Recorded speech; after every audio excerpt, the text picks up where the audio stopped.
Our hero running back said he averages the same amount of money then, okay? Jeff Wilson, Cordero Patterson, Justice Hill. Are you kidding me? This is not an indication that Javonte Williams is a starter for the Dallas Cowboys. This is, we need depth. We don't have anybody. What is your 2025 second round rookie pick worth in the veteran market? Or what vets could you maybe sell to add 2025 second round picks? Well, in today's video, we're going shopping either for veteran players or for 2025 rookie picks. A couple days ago, I did the first round version of this video. You can go check that out if you like. You guys love that video so much. You asked, can you do this for the second round as well? And I said, you know what? I will oblige. So that is today's video. You know, in the first round video, we mentioned that these picks in 2025 for the first round probably will gain value as you get closer to the NFL draft or after the NFL draft. The second round can really go either way. It depends on the quality of the draft capital at each position, right? If a bunch of players, offense, quarterback, running back, wide receiver, tight end, they get really good draft capital, great landing spots, these second round picks could improve value, but the opposite is also true. So there's a little bit of a risk reward with that second round. And by the way, in this video, I'll be showing you real trades from the community where they have either bought or sold second round picks. Let's start off with the 201 to the 204 or the early second round range. Right now, the rookie consensus, if you were to stick and pick, and this could change after the draft, is Colson Loveland. You know, he could fall into the second round. Matthew Golden, Travis Hunter with his confusing designation, Cam Skadaboo, Bashul Tootin, Trey Harris. There's a bunch of players you could really say are consensus. It's not solidified, but those are the most common names that you could potentially add to your team. Now, if you're in a super flex league and you want to turn this 202 to, 203, 204, 201 into a quarterback, here are some names that I'm comfortable doing that with.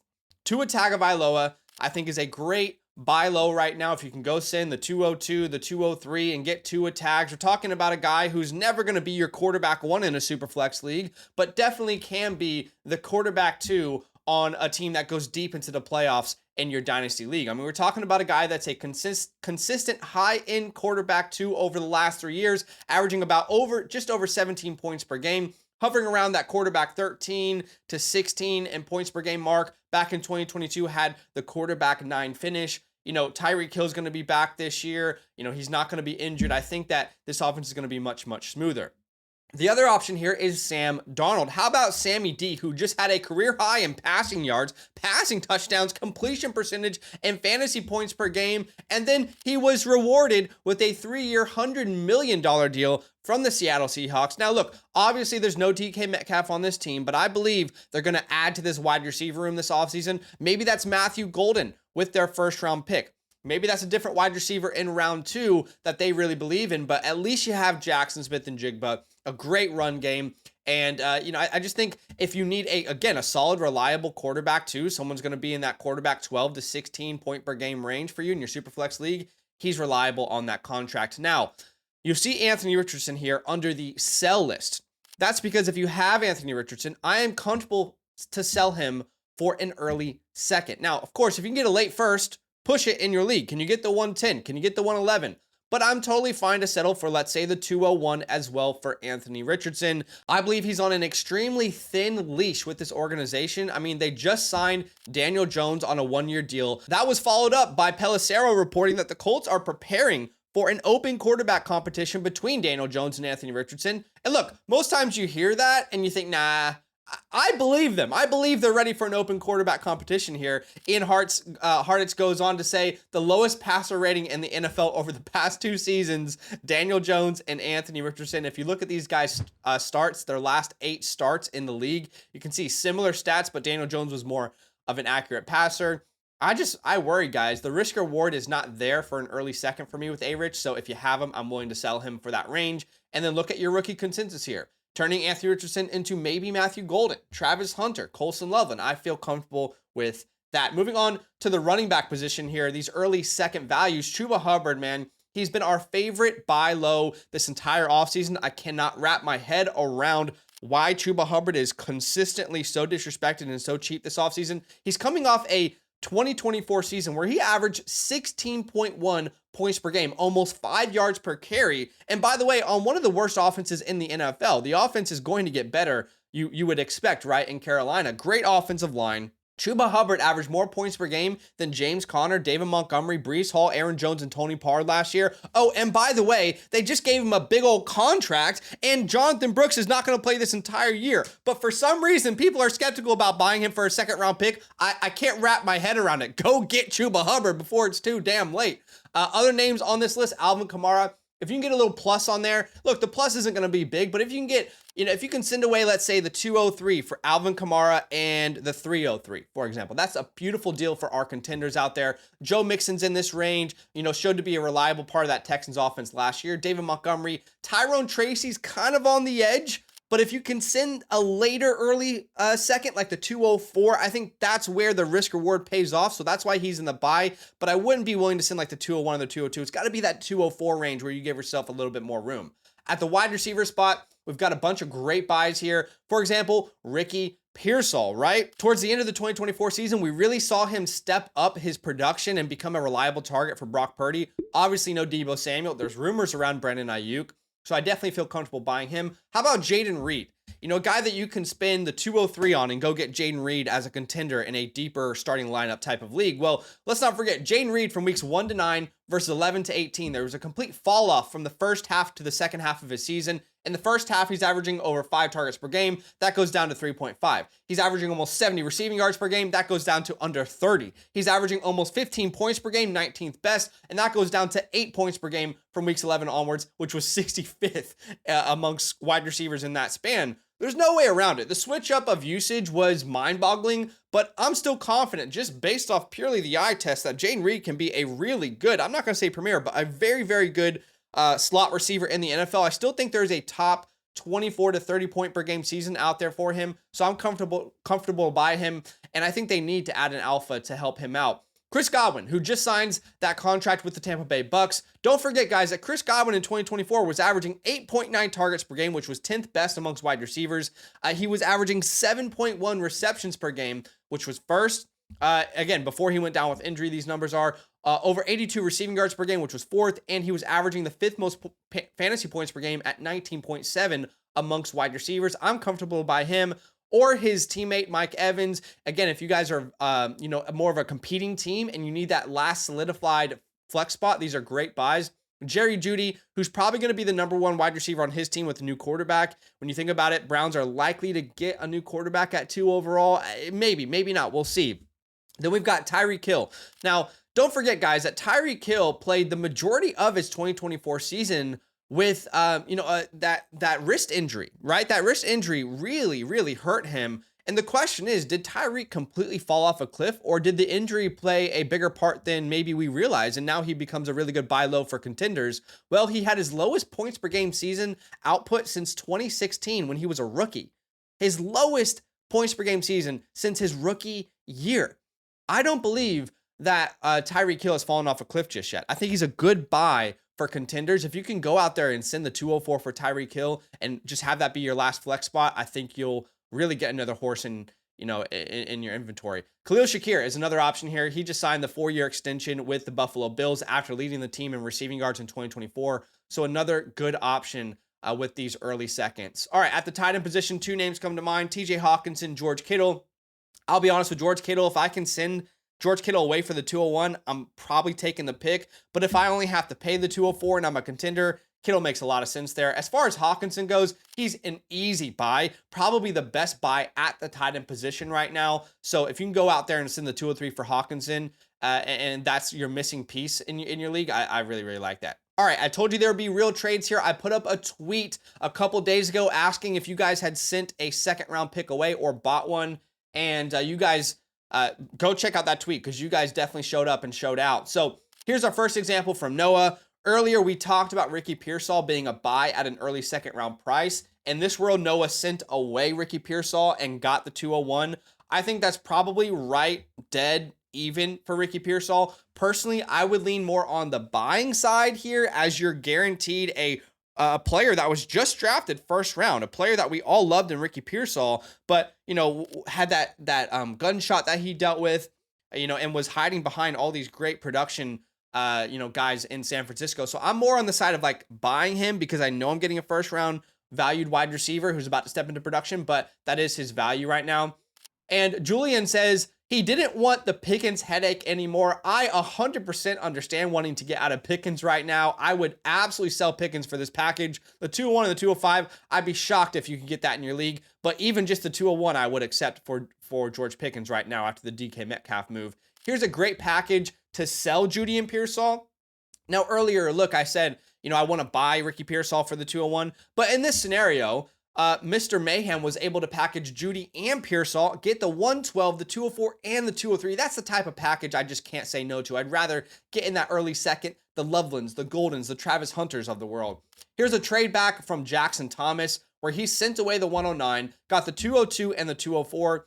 I'm not the biggest fan of this deal, but, if you're in a league that has deep starting lineups, let's say you're in a start 10 or start 11 league, I can see the validity in a deal like that. And if this is a 10-team league, then I love it, by the way. I'm assuming it's a 12-team league. All right, here's one more trade from Max Cobbett. I like the 203 package here. I just think you package 2 players in Pittman and Rachaad White and a bunch of no-need picks for an early second round. Just re-roll into a player that you can hope can help your dynasty team. If you want an in-depth breakdown of your team with customized trade targets, players to buy, sell, hold, then get your team playbook today by either becoming a yearly Mother Flocker member with the promo code LAND or by going directly to the Flock store, regardless of what promo code you're on. And if you want it done live, make sure you get the live tier. Those links are in the pinned comment. All right, moving on to the 205 to the 208.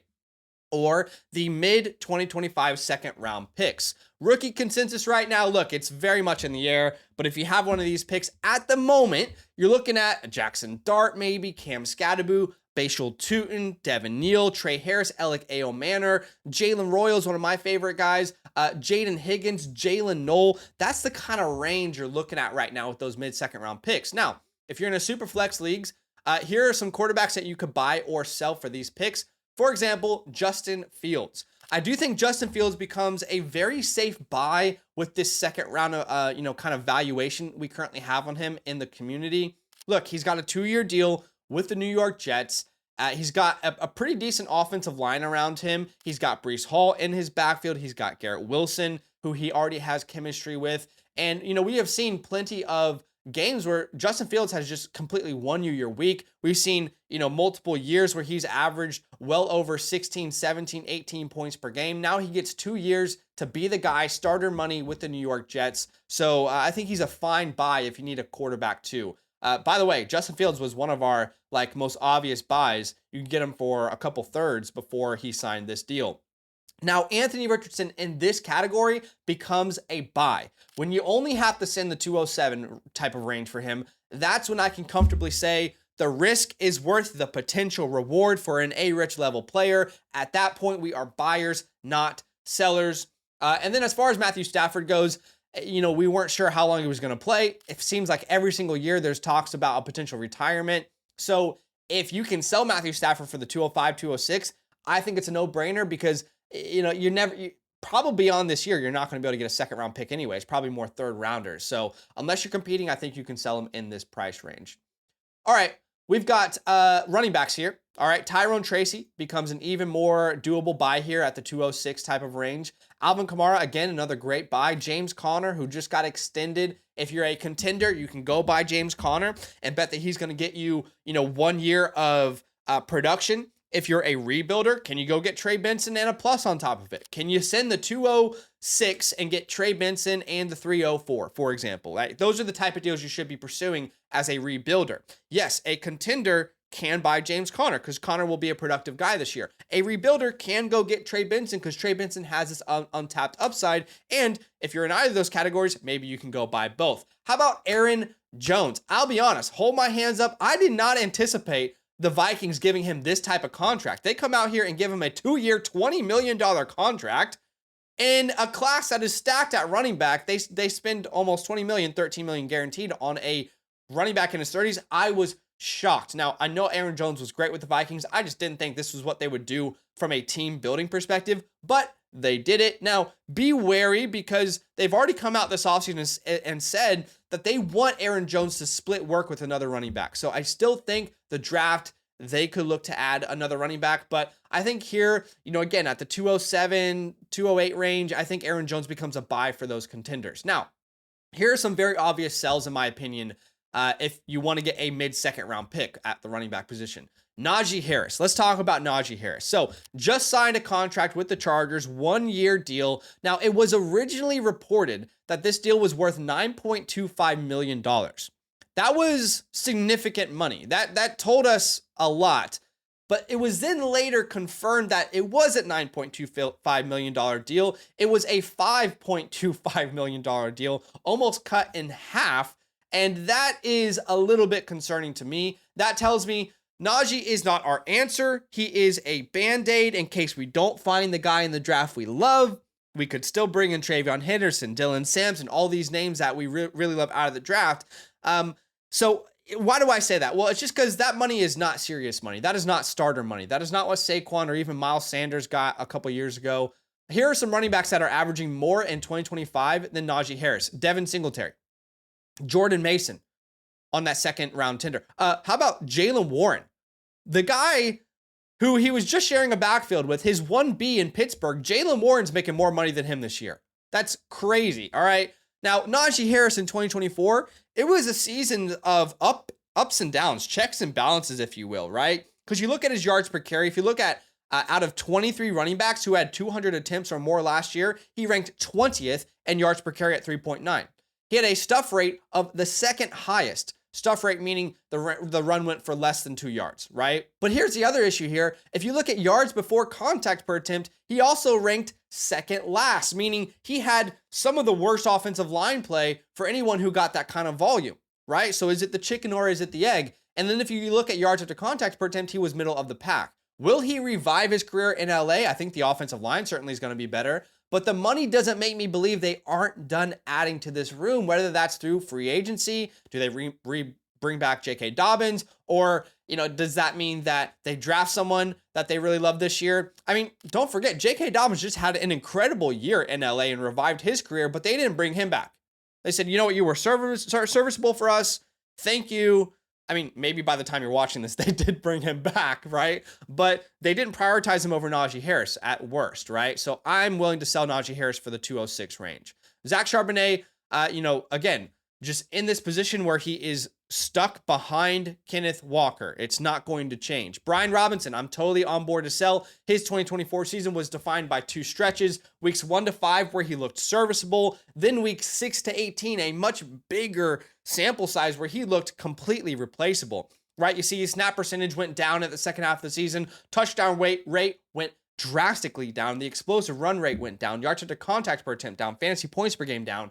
And in the playoffs, he just struggled to really make any impact. I believe the Commanders need to add to their running back room. I would definitely sell Brian Robinson for any early to mid second round pick. We've also got names here like Travis Etienne. If you can get Etienne, let's say you sell him for the 208 and the 304. That's ideal. Same thing for Ramondre Stevenson, right? We want to sell these guys who it's tough to know if they really have a grasp on their backfield. At the wide receiver spot, here are some buys. Jalen McMillan, look, you're buying in on a young, talented player who has proven his production, who's in a wide receiver room with Chris Godwin, who just came back, and Mike Evans, who are aging guys. The hope is that eventually he steps into a bigger workload, maybe a rebuilder buy there. Keon Coleman, Josh Downs, Cortland Sutton. Here are some great contender buys. Cortland Sutton, Devontae Adams. If you can go send the 207 for Devontae Adams, I mean, he just signed a 2-year deal with the Rams. He's going to be with Matthew Stafford. He's going to be with Sean McVay, an offense that is so friendly for the passing game. How many years have we seen Matthew Stafford support multiple fantasy wide receivers? How many years have we seen Sean McVay's offense support multiple fantasy wide receivers? I would not be shocked whatsoever if Devontae Adams comes out and finishes top 12 this year. It would not shock me whatsoever. We've also got Michael Pittman in this list, just betting on a guy who has shown proven production, but the quarterback play isn't there. Now that there's a quarterback competition, hopefully that quarterback play slightly improves for him. At the tight end spot, you can buy names like Dalton Kincaid. Dalton Kincaid is a little bit iffy. I'd rather spend a late second on him, but it is important to note that he played the majority of the 2024 season with an injury to his knee, so that probably hampered him. Tucker Kraft, who already broke out last year. And, Christian Watson goes down. They'll need him to be a reliable weapon. Mark Andrews is my favorite buy right now in that mid to late second round range. A guy who second half of the season was one of the best tight ends in fantasy football. Took him a while to recover from that injury to his leg. Same thing happened to Tony Pollard, who has had a similar injury, but once he finally got into his zone, he was putting up numbers week after week, reliable fantasy production. Now, tight ends I'd be willing to sell in this range. Again, if you can send the Kyle Pitts and Isaiah Likely away for the 206, 207, I think you'd be doing yourself a huge favor in this class. I don't want to ride that train anymore. All right, here are some real trades that have happened for mid-second round picks. Styles says he wanted to add some running back depth. He added Aaron Jones. He sent away the 206. That's very much in the range that we talked about. A name that we haven't discussed just yet is Javonte Williams, who just signed a one-year deal with the Dallas Cowboys. We'll get into that in a second, but I love the 205 side of this deal. Look, I'll tell you in a second why I'm not in on Javonte, but if you can get a mid-second round pick for Javonte like J-Love did here, I think you are absolutely thanking yourself in about 6 months' time. Damon Bennett here was able to send away Zach Charbonnet for the 207, which is what we suggested here. We love doing that. Go Ducks Go was able to send away both Sam Darnold and Geno Smith in this range. I like the Geno Smith sell. I do think we probably sold short on Sam Darnold, though. I think you probably could have gotten a little bit more for him there. Christopher S. over on Discord was able to turn Alvin Kamara and the 208 in a future second into Bucky Irving. I love that as well. Y'all know I'm a Bucky guy. All right, let's move on to the late second round range. All right, from the 209 to the 212, rookie consensus is everywhere. I can't give you an exact range with these names, but Jalen Royals, Jaden Higgins, Jalen Knoll, those Iowa State boys, Devin Neal, Elijah Arroyo, you got RJ Harvey. It really will come down to draft capital. Damian Martinez and Harold Fannin at the tight end position. But if you're looking for a quarterback, potentially Geno Smith is in this range. Now that he signed that new contract, you might have to bump that up to a mid-second round pick like we just saw Go Ducks Go sell him for. But I will say, if you can get him for a late second, I think it's a no-brainer. Signs, he's going to sign a new deal here with the Las Vegas Raiders after rejoining with Pete Carroll. He's going to have Brock Bowers, Jacoby Myers. Maybe they do something at 6 overall for that offense with Genty or Tet McMillan.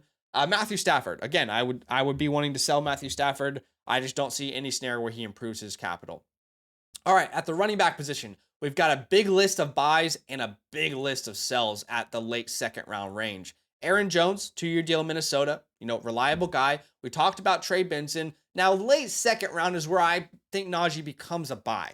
So you're telling me all I have to do is send the 212 and then see what Najee can do if I'm a contender in LA. I think that's where the upside, the risk reward makes more sense to me. Maybe he does become the next David Montgomery for them. I don't know. It's a good rushing offense to be a part of. That's where that risk reward pays off. Same for Travis Etienne, right? In that Liam Cohen offense. Jalen Wright in a plus. If you can get Jalen Wright, send away the 212, get Jalen Wright in the 312, that kind of a deal I really, really like the idea of. Tony Pollard, right, who looks to be the starting running back for the Titans. If you can get him for the 212, super cheap, just plug and play guy. If the rest of your roster is filled with superstars, I have a couple leagues like this where I've got the Jeffersons, the CeeDees, the AJ Browns, right? And I just need to add an RB2 that's serviceable. Tony Pollard can be that guy for you. Now, the following players I am